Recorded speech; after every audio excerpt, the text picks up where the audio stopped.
Bora ver o do homicídio? Pra ver como que foi o rolê? A amizade entre duas pessoas é muitas vezes vista como uma fonte de apoio, companheirismo e alegria. De fato, é para isso que serve. Contudo, após um tempo, em muitos casos, uma amizade saudável pode evoluir para algo tóxico. Não é Cuidado com difícil seus amigos, hein? lembrarmos de alguém ou nós mesmos que tivemos aquele amigo que agia como se fosse dono da relação. Somos livres para tomar decisões em nossas vidas. Ninguém 5 pessoas que mataram seus amigos, do canal Compilado de Ossos. deve impedir nossas escolhas ou nos forçar a tomá-las. A violação da liberdade individual é o primeiro passo para um relacionamento tóxico. Mas isso pode piorar. Peraí, compilado de ossos não, né? Colecionador de ossos. Desculpa. Desculpa, colecionador de ossos. Eu errei o nome do seu canal. Uma amizade tóxica pode resultar em agressões e até mesmo evoluir para um ato extremo como o assassinato. No Brasil, infelizmente, estamos tão acostumados com notícias ruins de relacionamentos amorosos que acabam em tragédia. Mas nesse episódio, conheceremos 5 casos onde a confiança foi quebrada e a vida ceifada por um amigo. Um tipo de indivíduo que podemos chamar por um termo quase nunca utilizado, um amicida. Amicida? Então existe mesmo? No amanhecer do dia 13 de outubro de 1980, 2 policiais do Departamento de Polícia de Harrisburg, na Pensilvânia, ouviram sons de tiros vindo de uma região florestal próxima de onde faziam rondas. Eles estavam em um veículo policial sem identificação, então quem quer que houvesse sido responsável pelos tiros não veria os agentes se aproximando. Assim, seguindo os barulhos, eles dirigiram até uma região que era normalmente usada para despejar lixo. Lá, ao se aproximarem, viram uma van Ford 1967 estacionada na beira de uma estrada de barro ao lado de alguns arbustos. Essa van é pronta Ambos pro crime seguiram já, né? por ela com cuidado quando ouviram alguém caminhando entre os arbustos. Eles deram ordem para que a pessoa saísse do matagal, e um homem jovem se apresentou carregando uma lanterna e um revólver Magnum. Quando questionado, o sujeito disse que estava caçando, mas os policiais não acreditaram na história dele. Eles pediram para que o homem largasse a arma e então o prenderam. Enquanto um deles rendia o homem e colocava dentro do carro, o outro saiu para vasculhar os arbustos e em pouco tempo localizou um corpo humano. O homem misterioso foi então acusado de suspeita de assassinato e logo acabou identificado como Keith Zero Moyer, de 24 anos. Ele disse E fizeram moia? que o homem morto se tratava de seu amigo, Charles Devetsko, de 29 anos. Na necrópsia É meu amigo, pô. foi descoberto que a vítima havia recebido 4 disparos de arma de fogo. Em interrogatório, Keith contou que havia algemado Charles quando os dois estavam dentro de sua van e logo em seguida atirou nele 2 vezes. Na sequência, arrastou Charles para fora do veículo e deu mais 2 tiros na região do coração. A causa da morte foi confirmada como hemorragia massiva no órgão. Com o relato do criminoso, seu passado precisava ser desenterrado para um melhor entendimento. Dessa maneira, foi descoberto que Keith Zero Moyer havia passado boa parte de sua vida na região de Maryland, Estados Unidos. Ele era o mais velho entre 5 filhos. Antes de cometer aquele assassinato, ele tinha tentado ingressar no exército, mas sem sucesso. Keith então passou a procurar vários empregos, dos quais jamais conseguiu se manter em nenhum deles. Porém, foi em um desses empregos, em uma loja de varejo, que ele conheceu Charles Devetsko. De acordo com Keith, em maio de 1980, 5 meses antes de assassinar Charles, ele e seu parceiro Kenneth Kipple tinham cometido um assalto no condado de Snyder. No crime, os dois amarraram o segurança de uma loja de eletrônicos e roubaram diversos equipamentos caros do estabelecimento. Ao que eram parece, 2 ambos bandidos. conseguiram milhares de dólares com o roubo. No entanto, Keith acabou contando sobre o roubo e os ganhos para o seu amigo Charles, que procurou as autoridades.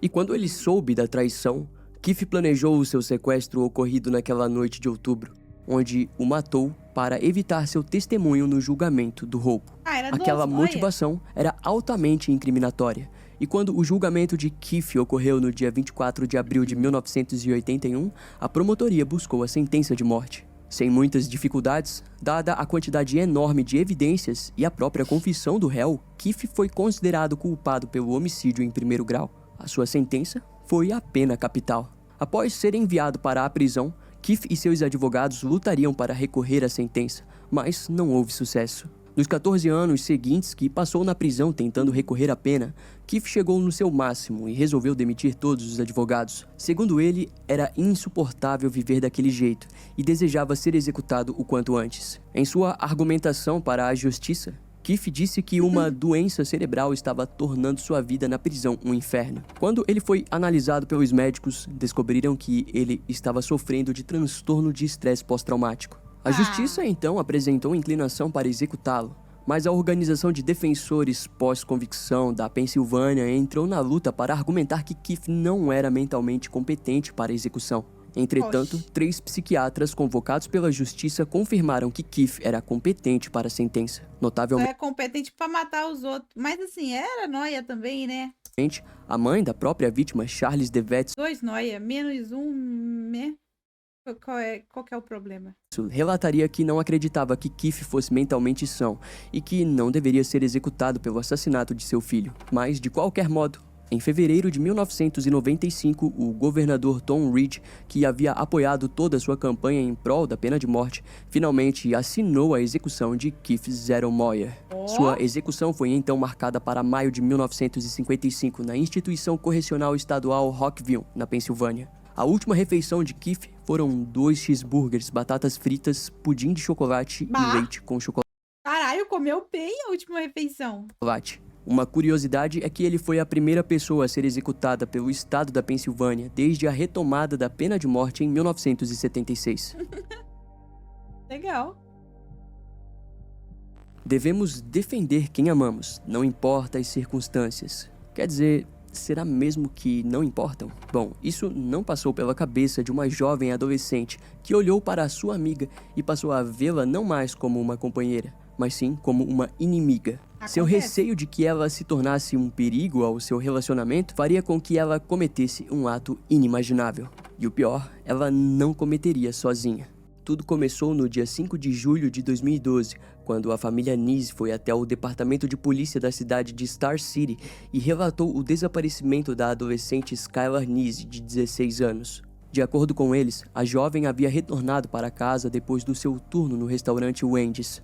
Contudo, depois da meia-noite, a câmera de segurança da residência da família flagrou Skylar fugindo pela janela do seu quarto. Inicialmente, os investigadores disseram que o caso poderia se tratar de uma fuga. Porém, o pai da menina argumentou que Skylar não havia levado o carregador de seu celular e tinha deixado a janela aberta, ou seja, planejava retornar para casa. Mesmo assim, a polícia demorou 2 dias para emitir o alerta Amber. Durante as primeiras investigações, um avistamento foi relatado na Carolina do Norte, mas a menina encontrada não era Skylar. A família Neese espalhou centenas de panfletos por toda a região do condado na esperança de encontrarem sua filha, mas nenhuma informação foi obtida. Eventualmente, os investigadores conseguiram identificar um carro sedã desconhecido, flagrado no mesmo vídeo de segurança em que viram Skylar fugindo. O veículo se tratava do sedã de Shelia Eddy, de 18 anos, amiga de Skylar. Em depoimento, a jovem disse que havia buscado sua amiga, mas a deixado em casa 1 hora mais tarde.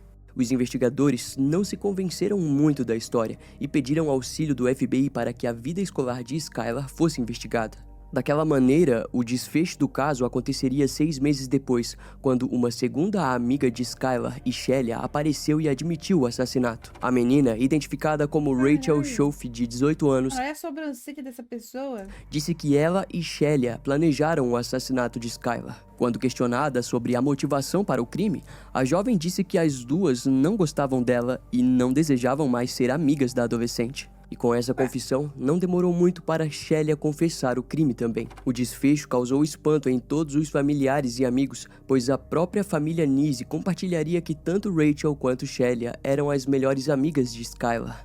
Além Mas se não queria mais ser amigo, precisava matar? disso, Bem que tem gente que se parar de ser meu amigo, eu vou precisar matar também, porque sabe muito. Shelia havia ajudado ativamente na distribuição de panfletos do desaparecimento. Depois que as meninas confessaram o crime, Rachel Schofield levou a polícia até a região em que haviam descartado o cadáver. No dia 13 de março de 2013, o corpo de Skylar Neese foi localizado a 48 quilômetros da casa da vítima, próximo da divisa do estado em Wayne Township, na Pensilvânia. Em maio do mesmo ano, através de um acordo judicial, Rachel se declarou culpada de assassinato em segundo grau. Na primeira audiência preliminar, a jovem demonstrou profundo remorso Não queriam ser amigas, brigou por homem. Sim, mano. Como que pode, né, velho? Mulher, mano. pelo crime. Devido a um acordo, ela foi recomendada a uma sentença de 20 anos de prisão. Contudo, a justiça acabou aumentando a sentença e condenou ela por 30 anos de prisão com direito à liberdade condicional após 10 anos, cumprindo a pena. Alguns meses depois, a investigação policial provou que Shelia Eddy não só estava participando ativamente do crime, como também havia planejado com antecedência. Desse modo, ela foi considerada oficialmente como a segunda autora do assassinato de Skylar Neese. Diferente de Rachel, a justiça disse que a julgaria como adulta pelo homicídio. A jovem, então, recebeu uma acusação de sequestro, de assassinato em primeiro grau e outras de conspiração para cometer assassinato. Em resposta, Shelia se declarou inocente das acusações, se demonstrando como o elo mais frio e cruel do caso. A promotoria, por sua vez, buscaria pela sentença de prisão perpétua à jovem, mas a lei afrouxaria a decisão em julgamento. Antes de seu julgamento, os advogados de Shelia recomendaram que ela se declarasse culpada pelo assassinato em primeiro grau. Isso porque a promotoria desejava apresentar acusações adicionais, que renderiam a ela uma pena ainda mais pesada. Shelia, então, se declarou culpada, mas sem demonstrar remorso algum pelo crime. Assim, a jovem foi condenada e sentenciada à prisão perpétua, com misericórdia, entre aspas. Mano, ela tem um olhar vazio, né? Do estado, quando uma jovem é condenada à prisão perpétua com misericórdia, ela tem o direito de ser elegível à liberdade condicional após 15 anos. Na época das condenações, os detalhes do crime foram finalmente compartilhados. De acordo com o que foi dito no tribunal, Rachel e Shelia pegaram Skylar em sua casa. Em seguida, dirigiram até a Pensilvânia, onde pararam para conversar por alguns minutos antes de esfaquearem Skylar até a morte. Elas tentaram enterrar o cadáver no mesmo local do crime, mas não conseguiram e apenas o cobriram com galhos secos. As investigações policiais também concluíram que outras pessoas do ciclo de amizade das jovens tinham ouvido elas mencionando a vontade de matar Skylar. No entanto, não levaram isso para a polícia, pois não acreditavam que era algo que realmente aconteceria. Depois do fracasso do alerta Amber no caso de Skylar Neese, um projeto de lei foi erguido chamado de Lei de Skylar, onde o alerta Amber na Virgínia Ocidental passaria a emitir alertas para qualquer criança desaparecida. O projeto tinha como objetivo descartar as circunstâncias necessárias para que o alerta fosse emitido. Mais tarde, o projeto de lei foi aprovado pela Câmara dos Delegados da Virgínia Ocidental. Em 2023, Rachel Schoaf teve sua primeira audiência de liberdade condicional, mas ela foi negada. Atualmente, Shelia Eddy e Rachel Schoaf continuam presas no Centro Correcional Lakin, na fronteira oeste da Virgínia Ocidental, em Ohio. Tá vendo, mano? Quando tem um país onde lei funciona, é assim, não sai. Curiosamente, durante sua audiência preliminar, Rachel disse que a motivação do crime não se tratava simplesmente do fato de que elas não queriam mais ser amigas de Skylar Neese. Na verdade, na época do crime, ela e Shelia estavam em um relacionamento amoroso e aquilo havia causado tensões entre o trio, o que resultou no crime. Ao que parece, ela passou a ver Skylar como alguém que poderia atrapalhar o relacionamento, fazendo com que ela conspirasse com Sheila para matá-la. Entre as duas criminosas, em 2023, apenas Rachel demonstrou remorso pelo crime, e sua família pediu desculpas públicas pela tragédia. A família Neese, no entanto, nunca respondeu publicamente aos pedidos de desculpas ou o sentimento de remorso da garota. Desculpa, é minha caceta. Porra. O que define um psicopata? A resposta do ponto de vista clínico é bem definida e cheia de critérios. Mas há quem diga que um psicopata somente é aquele capaz de tirar a vida de outra pessoa. Isso porque a sociedade interligou diretamente pessoas com traços psicopatas aos assassinos, seja na realidade ou na ficção. Assim, cada vez mais as pessoas crescem expostas a esse tipo de conteúdo, muitas vezes sensível demais para mentes em desenvolvimento. Isso muitas vezes resulta em grandes tragédias, que é o que aconteceu em 2021, quando uma jovem perdeu sua vida diante de fatores totalmente injustificáveis. Era dia 24 de agosto de 2021, quando a mãe da estudante Ariane Bárbara Laureano de Oliveira, de 18 anos, registrou seu desaparecimento para a polícia da cidade de Goiás. De acordo com Tá. a mulher, sua filha havia saído no começo da noite daquele dia para jantar com um grupo de amigos, mas não retornou. No momento que Ariane saiu, sua mãe não estava em casa. Ela então enviou um áudio explicando que um grupo de amigos se ofereceu para pagar o jantar daquela noite para ela, além de convidarem para darem uma volta de carro. Ariane Cuidado, deixou hein? claro que voltaria para casa e É cidade de Goiás, ele falou? demonstrou tranquilidade e felicidade porque considerou a saída divertida. Inicialmente, sem contar com a ajuda da polícia, ela procurou em diversos lugares por conta própria, como hospitais da cidade e no próprio IML, mas não encontrou nada. Nos dias seguintes, vários amigos ajudaram na busca que comoveu toda a cidade, mas depois de 7 dias do desaparecimento, a verdade terrível se apresentou. O corpo de Ariane acabou sendo encontrado em um matagal de um bairro de classe alta em Goiás.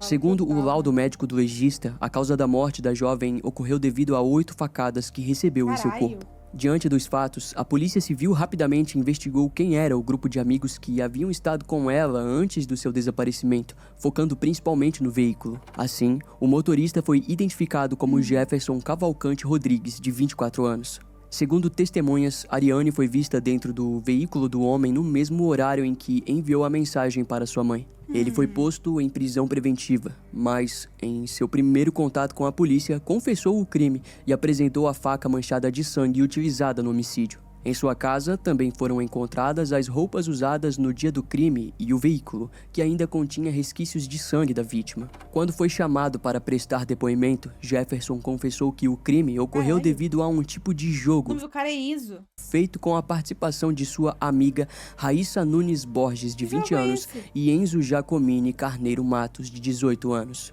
Ao que parece, Raíssa desejava saber se era uma psicopata. Assim, na cabeça deles, ela tinha que matar uma pessoa para avaliar qual seria sua reação após o crime. Mano, olha essa ideia. E Jefferson e Enzo quiseram ajudá-la com aquela dúvida. O trio Vamos te ajudar. Caralho, como assim, mano? Mas que... então passou a procurar por alguém entre seus grupos de amigos que pudesse se tornar a vítima perfeita para o teste. Olha Eles isso. escolheram a Tá, você já tem a sua resposta. Vocês 3 são psicopatas. Não precisa matar, não precisa chegar a matar. Vocês já são psicopatas. Ariane Caralho. devido ao seu porte físico pequeno e magro, pois caso chegasse a reagir, seria facilmente vencida pelos 3 criminosos. A confissão deixou Mano, exatamente, qual é a chance de juntar 3 malucos pra ter uma ideia dessa? Meu Deus do céu, velho. a mãe de Ariane arrasada, pois o trio também havia Se conheceram onde? No CAPS? ajudado nas buscas pela filha antes da confissão. Além do mais, no dia do achado, o Enzo enviou mensagens para ela dizendo que amava a Ariane e que ela não merecia aquilo, junto a um emoji de coração partido. Inicialmente, os detalhes do crime foram mantidos em sigilo, mas no julgamento toda a verdade veio à tona. A primeira condenação referente ao crime ocorreu em março de 2023, Déjà vu? quando Enzo Jacomini Carneiro Matos foi condenado a 15 anos de prisão por homicídio e ocultação de cadáver. O julgamento Caralho. de Raíssa e Jefferson sob as mesmas acusações ocorreu 5 meses depois, em agosto de 2023, pelo Tribunal do Júri. Nesse julgamento, os detalhes ausentes foram compartilhados. Veio a público então que na época do crime, quando os jovens ajudaram a mãe de Ariane nas buscas, eles tinham passado informações falsas para a polícia. O objetivo deles foi de dificultar e despistar as autoridades do local exato em que abandonaram o cadáver sem vida da jovem. No julgamento, Raíssa apresentou remorso pelo crime e pediu perdão. Jefferson alegou que depois do crime agiu por puro medo. Seus advogados pediram pela absolvição nas acusações relacionadas ao homicídio e ocultação de cadáver. Contudo, o júri entendeu que Jefferson e Raíssa cometeram o crime por motivo desprezível, de modo que impossibilitou a defesa da vítima, Esses ou cara, seja, mano. ela jamais teve chance de sair viva daquele carro. Durante o julgamento, Jefferson contou em detalhes como o crime foi cometido. De acordo com ele, o trio havia planejado matar Ariane com um veículo em movimento. A ideia era aguardar uma música que falava sobre assassinato começar a tocar, para Jefferson dar o sinal. Quando isso aconteceu, Raíssa, que estava sentada no banco de trás com Ariane, tentou estrangulá-la, mas não teve força o suficiente. Segundo ele, Ariana riu da tentativa de sua amiga, entendendo que se tratava de algum tipo de brincadeira. No entanto, Nossa, velho, coitada, velho, da mina. Enzo, que estava no banco da frente do passageiro, decidiu pular para o banco de trás e completar o ato. Nisso, Ariane acabou desmaiando. Enzo então disse para Raíssa esfaquear a garota inconsciente, algo que ela fez sem hesitar. Depois de 8 facadas, eles concluíram Depois de 8 facadas, eles concluíram que eles precisavam fazer mais alguns testes pra, né? Tem que saber exatamente se são psicopatas. que Ariane estava morta e Jefferson procurou algum lugar para estacionar o carro. Então, Raíssa e Enzo saíram do veículo, abriram o porta-malas e embalaram o corpo em um saco de lixo deixado ali por Jefferson antecipadamente para o crime. Seguido disso, o garoto dirigiu até uma região isolada, onde estacionou seu veículo para que descartassem o cadáver. Depois disso, eles foram até um banheiro público, onde se limparam e foram lanchar no shopping da cidade. Após cerca de 14 horas de julgamento, o júri condenou Raíssa Nunes Borges a 15 anos de reclusão e 10 dias de multa sobre 1/30 do salário mínimo vigente ao tempo do crime. Já a pena de Jefferson Cavalcante Rodrigues foi de 14 anos de reclusão e 10 dias multa sobre 1/30 do salário mínimo vigente ao tempo do fato. Beleza. Apesar do encerramento do caso, a mãe de Ariane disse não ter ficado satisfeita com a condenação dos jovens, dizendo Mas eles ainda estão presos. que deveriam ficar muito mais tempo presos, pagando pelo Deveria ficar pra sempre. Deveria ser, na verdade, eles deveriam. Eu sou a favor da pena de morte, tá? Então. Mas se não pode ter, né? Preferia que ficasse. Era pra ser pra sempre. crime que tirou a vida de sua filha. Caramba. A inveja se torna letal quando observada através dos olhos de alguém determinado a alcançar níveis mais elevados, seja na escola, no trabalho ou no círculo social. Pra quem mata alguém, mano, assim, dessa forma, né? Que não seja por legítima defesa, eu acho que a pessoa deveria pagar com a vida também. Eu acho que é o mais justo. Atuando como um mecanismo perigoso, a inveja causa uma destruição avassaladora. E foi essa força corrosiva que levou 2 adolescentes ao limiar do ato mais terrível da humanidade, o assassinato. Esse caso começa no dia 1º de outubro de 1985, quando a mãe de Michelle Ávila, de 17 anos, registrou o desaparecimento de sua filha no departamento de polícia da cidade de Los Angeles. De acordo com ela, sua filha havia sumido depois de sair de casa para um passeio com sua amiga Laura Doyle, de 23 anos. Porém, 4 horas mais tarde, Nossa, passou por uma estrada, hein, filha? Laura telefonou para a residência da família e pediu para falar com Michelle, que supostamente estava com ela. Ao ser questionada sobre aquilo, Laura explicou que depois de buscar Michelle, a garota acabou se separando dela por um momento para conversar com 3 garotos que dirigiam um Camaro azul. Laura teria parado para abastecer seu carro, mas quando voltou para buscar Michelle, ela e os 3 garotos tinham desaparecido. Quando Laura foi interrogada posteriormente sobre essa história, ela confirmou o relato e a movimentação de Michelle antes do desaparecimento. No dia seguinte, as buscas pelo paradeiro da adolescente se estenderam. Eu acho que a pena de morte é um pouco fácil demais. Tem que ser igual aos Estados Unidos, prisão perpétua sem direito condicional.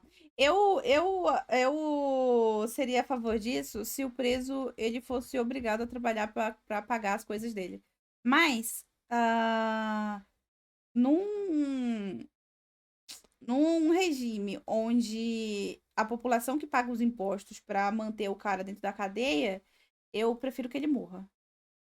Pelo menos 3 dias para que a verdade viesse à tona. No dia 4 de outubro, o corpo de Michelle foi localizado de bruços em um riacho na Floresta Nacional de Los Angeles, na região de Big Turunga Canyon. O achado era curioso, pois quem quer que houvesse tirado sua vida havia cortado uma parte do longo cabelo da jovem e colocado na ponta de um tronco de mais de Às vezes a gente tem que falar alguma coisa que preste, né? 1 metro que segurava o corpo da jovem no riacho. O legista confirmaria que a causa da morte foi por afogamento à força no mesmo local em que o corpo foi encontrado, o que indicava que o tronco foi posto para evitar que ela levantasse da água. Os investigadores logo notaram que o crime poderia ter sido cometido por mais de uma pessoa, mas não tinham certeza. Diante do assassinato sem explicações, a polícia focou na vida da jovem e descobriu que Michelle possuía algumas poucas intrigas em seu meio social. A primeira ocorreu quando ela foi espancada por um grupo de meninas que a acusaram de dormir com seus namorados. Caralho. Mais tarde, seria descoberto que esse boato foi espalhado por uma das melhores amigas de Michelle, Mano, Karen olha isso, velho. Que mulher. Severson, de 25 anos. O ex-namorado da vítima, identificado como Randy, também foi questionado pela polícia, mas ele parecia livre de suspeitas. O relacionamento entre ambos havia terminado depois que Michelle não suportou as festas constantes que Randy se metia. No entanto, depois do término, a melhor amiga de Michelle, Karen, começou um relacionamento com ele. O relacionamento acabou se tornando mais sério e ambos foram morar juntos, algo que Michelle não aprovou, aconselhando Karen a terminar aquele namoro. Esse conselho pareceu bem malicioso para Karen, ainda mais depois que testemunhou o Randy puxando Michelle para o seu colo em uma festa. Embora o ato fosse culpa do namorado, ela acusou a amiga de estar tentando reacender um antigo relacionamento entre ambos, algo que Michelle negou fortemente. Na época, o Mas aí você também já tava culpada por pegar o ex da tua amiga, né, cara? Deu uma de castanhalha aí com a Michelle, mano. ocorrido irritou Karen e ela parou de falar com sua amiga. Os investigadores da polícia descobriram também que 10 dias antes do assassinato de Michelle, ela e Karen haviam discutido na praça da cidade. Durante a discussão, Karen ameaçou Michelle com uma garrafa de cerveja quebrada. Algumas testemunhas também disseram que antes de ir embora, Karen empurrou e deu um tapa no rosto de Michelle. Embora houvesse suspeitas tanto em Karen quanto em Laura, que estava com Michelle na última vez que foi vista, era difícil provar o envolvimento das duas. Principalmente porque, depois do crime, ambas as jovens compareceram no funeral e não demonstraram comportamento suspeito. Curiosamente, após o funeral, Karen acabou indo morar na casa de Michelle por um curto período de tempo a fim de ajudar a mãe de sua melhor amiga no luto. Mais tarde, esse comportamento seria questionado ao ser dito que Karen desejava se tornar uma espécie de filha substituta, algo que foi negado por ela. De qualquer maneira, nos meses seguintes, o caso acabou sendo arquivado devido à falta de pistas sobre quem poderia ter feito aquilo. Porém, a resposta viria com um tom sombrio para a família Ávila. 3 anos se passaram depois do homicídio de Michelle Ávila até que a primeira grande pista surgiu. No dia 26 de julho de 1988, uma terceira garota chamada Eva T. Rumbelow procurou as autoridades de Los Angeles para contar sobre o dia do crime. De acordo com Eva, ela também estava no veículo com Laura Doyle quando elas buscaram Michelle. As 3 garotas fizeram uma viagem de aproximadamente 45 minutos até o riacho. Lá, tudo aparentava estar bem até que Karen Severson chegou com o seu próprio carro no local e estacionou ao lado delas. Algum tempo depois, Laura e Karen começaram a acusar Michelle de ter dormido com seus namorados. Eva se distanciou da briga, mas quando voltou, uma nova discussão tinha começado, dessa vez perto do riacho, onde Laura estava mergulhando. Karen, então, teria empurrado Michelle para dentro do riacho junto a Laura, que a segurou. Quando Eva viu o que estava acontecendo, ela ficou assustada e correu de volta para o veículo. Depois de alguns minutos sem saber o que aconteceu, viu Laura e Karen voltando para os veículos sem Michelle. Karen, então, simplesmente pegou seu carro e foi embora. Na hora de partirem, Laura disse para Eva que Karen havia matado Michelle e que deveriam ir para casa. E quando questionada, Eva disse que não havia confessado o que Bom dia, Negari. Tudo bem com você, mano? sabia sobre o crime por conta do medo do que poderia acontecer com ela. No entanto, isso mudou depois que, em 1988, Eva e sua família precisaram lidar com... Mulher quando tem ciúmes é assustador. Mano, mulher não é muito forte, não, velho. De força mesmo, física, né? Mas quando tá irritada, velho, parece que é o cão dá força pra pessoa. o luto do suicídio do seu irmão. A perda fez ela ficar reflexiva sobre todo o sofrimento que a família Ávila deve ter Envolvendo casos de homicídio.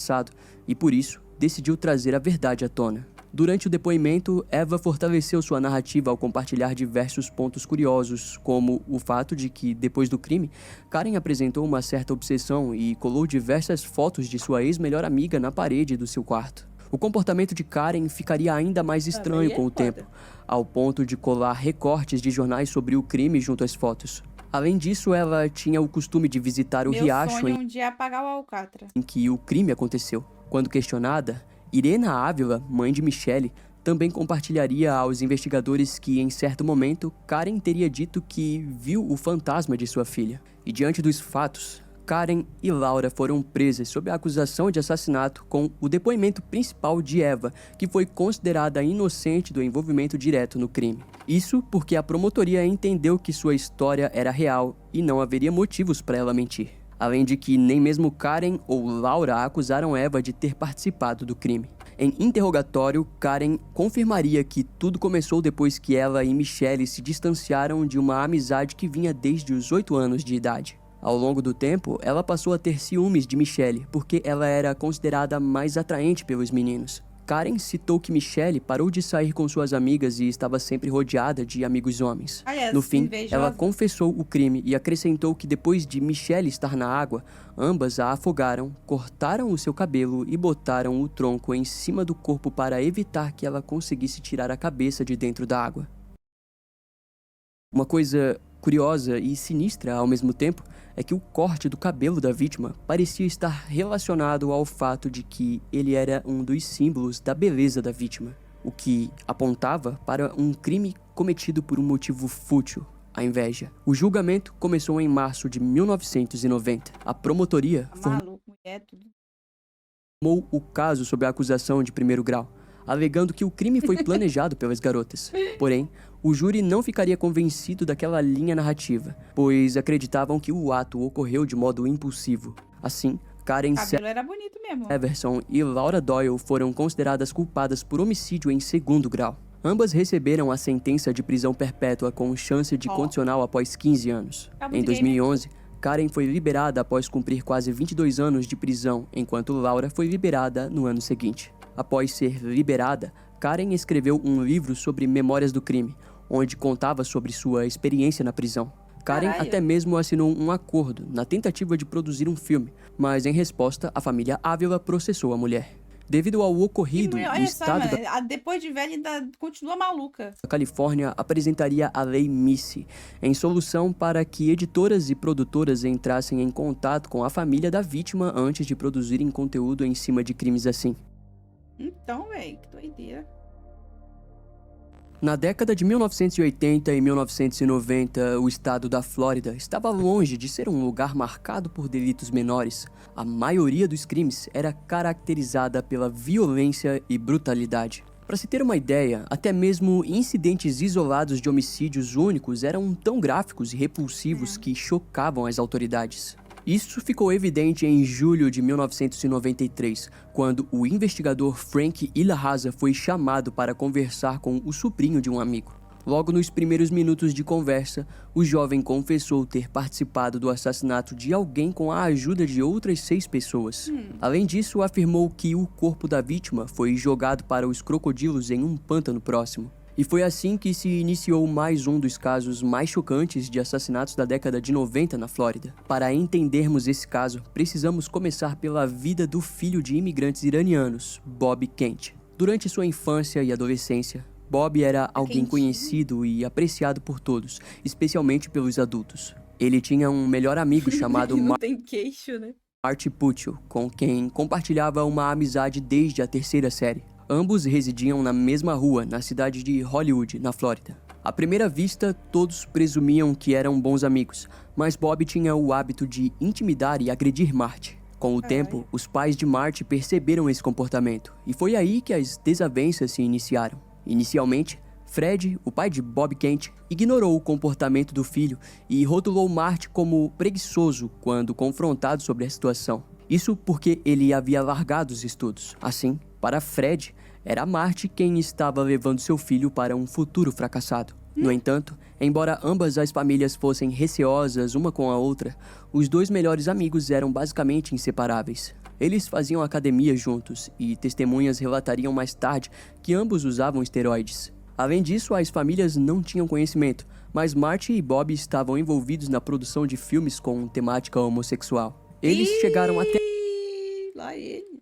mesmo a tentar vender um filme intitulado Rogue Boys. No entanto, essa tentativa fracassou devido ao baixo orçamento disponível. A amizade conturbada se seguiu até o início de 1993, quando Marty, aos 20 anos, começou a namorar uma garota chamada Lisa Connelly, de 18 anos. Tal garota que Bob já tinha se relacionado anteriormente. Eventualmente, Lisa percebeu que seu namorado passava mais tempo com Bob do que com ela. E, para lidar com a situação, ela apresentou sua amiga Alice Willis, de 17 anos, para Bob. O relacionamento, no entanto, não deu certo, porque Alice alegava que Bob era abusivo. Além desse episódio, em junho de 1993, Marty também comentou com Lisa que já vinha sofrendo com a personalidade de Bob há muito tempo. Ela então aconselhou que ele terminasse aquela amizade, principalmente pelo fato de que Lisa estava grávida e ela não queria Bob interferindo mais na vida dos dois nesse novo ciclo. Marty estava receoso de tomar a decisão, até que no mês seguinte, Lisa soube que Bob estava ameaçando sua amiga Alice Willis de morte. De acordo com ela, Bob estava disposto a matar Alice e seu bebê, o qual ela havia tido com outro homem, a menos que Alice aceitasse retornar com o namoro. Com essa narrativa em mãos, ela procurou convencer Marty e seus amigos de que deveriam matar Bob. Assim, Alice Willis, acompanhada de seu atual namorado Donald Semenek, de 17 anos, e outra amiga, Heather Swovers, de 18, se encontraram para discutir sobre o assassinato de Bob Kent. Mano, como que esses malucos se juntam assim, velho? No dia 13 de julho, todo o grupo se encontrou disposto a matá-lo, mas foram incomodados com a presença de testemunhas. Mais tarde, Alice e Lisa convidaram Bob para ir até Weston, na Flórida, em um estabelecimento em construção sob a promessa de maluco atrai maluco, né? Realmente. sexo com Alice, além de poder dirigir o Ford Mustang da garota. Lisa levou a arma de sua mãe consigo. A ideia era atirar em Bob enquanto Alice distraía ele por meio de sexo, mas Lisa não teve coragem de puxar o gatilho. A tentativa fracassada deixou a garota frustrada, e na mesma noite ela decidiu entrar em contato com um criminoso conhecido chamado Derek Kaufman. Além disso, o grupo se reuniu novamente, dessa vez sem a presença de Marty, mas com a adição do primo de Lisa, Derek DeVirco, de 19 anos. Lembrando que são dois Dereks nessa história, o Derek DeVirco e o Derek Kaufman. Eles então discutiram um novo plano e decidiram que matariam Bob na noite seguinte quando o criminoso Derek Kaufman se juntasse ao grupo. Na noite do dia 14 de julho, o grupo foi até a casa de Marty e compartilhou o plano com ele, o qual concordou em fazer parte. Tá vendo, mano? Os malucos se juntando tudo e ninguém, fala, não, mano, isso é maluquice isso aí, velho. Aquela vez, Marty foi quem convidou Bob para uma corrida com seus veículos e alegou que Alice desejava ter relações com ele novamente. Quando Bob confirmou que iria, o grupo se armou com 2 facas, um cano de chumbo e um taco de beisebol. Por volta das 11h30 da noite, eles pegaram Bob em sua casa e o levaram até um canteiro de obras, onde poderiam correr com seus carros. Lá, Alice levou Bob até uma região isolada para que pudessem ter relações. Na sua cara ainda. No entanto, enquanto Bob estava distraído, o atual namorado de Alice, Donald Semenek, se aproximou e esfaqueou a nuca dele. O ferimento foi grave o bastante para Bob pedir ajuda para Marty, que respondeu o pedido esfaqueando seu melhor amigo na barriga. Bob pediu desculpas pelo que havia feito com ele ao longo dos anos, mas Marty continuou a esfaqueá-lo. Durante um momento, Bob conseguiu se levantar para fugir, mas o grupo seguiu ele e continuou a atacá-lo. Marty, então, agarrou o homem, cortou sua garganta e bateu sua cabeça no chão. Em seguida, Derek Kaufman se aproximou e bateu na cabeça de Bob com o taco de beisebol. Mano, o cara tem um pescoço largo do caralho, né? Olha isso aí, mano. Acabou matando-o no processo. Depois disso, o cadáver foi jogado na beira da margem de um pântano próximo, onde esperavam que os crocodilos devorassem o corpo. Por fim, eles se limparam e foram para suas casas. O problema foi que, nos dias seguintes ao crime, o grupo não conseguiu manter o ocorrido em segredo e acabou compartilhando para conhecidos. Uma das principais confissões foi a de Lisa, que contou tudo para sua mãe. Em consequência, a mulher contou os detalhes do que ouviu da filha para o seu irmão, que tinha contato na polícia e trouxe o acontecido a público. O encarregado para aquele caso foi o investigador-chefe Frank Ilhahaza, que se viu diante de um crime de homicídio brutal. Após se encontrarem com as autoridades, Derek DeVirco, o primo de Lisa, confessou o crime e levou o investigador Frank até o cadáver de Bob Kent. Em 1995, Marty Puccio, Donald Semenek e Derek Kaufman foram acusados de homicídio em primeiro grau e conspiração para cometer homicídio. Marty inicialmente foi sentenciado à morte, mas posteriormente a pena seria alterada para prisão perpétua com chance de liberdade condicional após 25 anos. Já Donald e Derek receberam a perpétua com chance de liberdade condicional depois de 25 a 30 anos de prisão. Lisa Ai, Connelly seguiu o mesmo destino e recebeu a prisão perpétua por assassinato em segundo grau e conspiração para cometer agressão agravada com arma mortal. Mas alguns anos depois, sua sentença foi alterada para 22 anos de prisão e em fevereiro de 2004, após cumprir 9 anos, ela ganhou a liberdade condicional. Ai, só por quê? Por que ela saiu? Porque mulher? Sempre esses casos, assiste sempre esses casos, a gente, de vez em quando, a gente assiste. 9 anos depois, Lisa foi vista formada, casada, atuando como oftalmologista certificada na Pensilvânia, Olha isso! Meu Deus do céu. além de continuar Tentou pros cria da prisão, será? cuidando de sua filha já adulta que teve com Martin. Alice Willis foi originalmente condenada a 40 anos de prisão por ter sido considerada uma peça-chave na conspiração para o assassinato de Bob, ao apresentar diversas mentiras ao seu namorado Donald Semenek. Em seu julgamento, isso ficaria mais evidente, ao ser dito que ela mentiu ao dizer que foi violentada sexualmente por Bob, trazendo lá. ódio em seu namorado. Anos mais tarde, após um recurso, sua sentença foi reduzida Não para acredito. 17 anos e mais 40 anos em liberdade condicional. Assim, em setembro de 2001, depois de cumprir 7 anos, ela foi liberada por bom comportamento e passou a morar na Flórida. Derek As mulheres não saíram. de Virco, primo de Lisa, recebeu 11 anos de prisão devido à sua ajuda nas investigações. Essa pena diminuiria para 5 anos posteriormente. Heather Swallers, amiga de Alice e Donald, recebeu uma pena reduzida por não ter sido tão ativa no crime e por ter ajudado os investigadores com declarações e provas. Atualmente, os únicos que continuam presos são Marty Puccio, Donald e Derek Kaufman. Só os homens que continuaram presos. As mulheres que ajudaram também. Não. Tão solta de boa. Por que, véi? Que pagam pela Tem que todo mundo se fuder, mano. sentença de prisão perpétua em prisões diferentes da Flórida. Na época, os detalhes do crime cometido contra Bob trouxeram muita visibilidade, que se estendeu à criação do filme Bully, Juventude Violenta, de 2001. Um filme gráfico em que muitos dizem sequer se comparar com os verdadeiros detalhes da morte de Bob e de como as circunstâncias levaram àquela tragédia Você é violenta. machista. Mas que, acima de tudo, é um filme que apresenta Sim. o perigo de amizades conturbadas. Caralho, velho. Doideira. Oh, gostei, tá?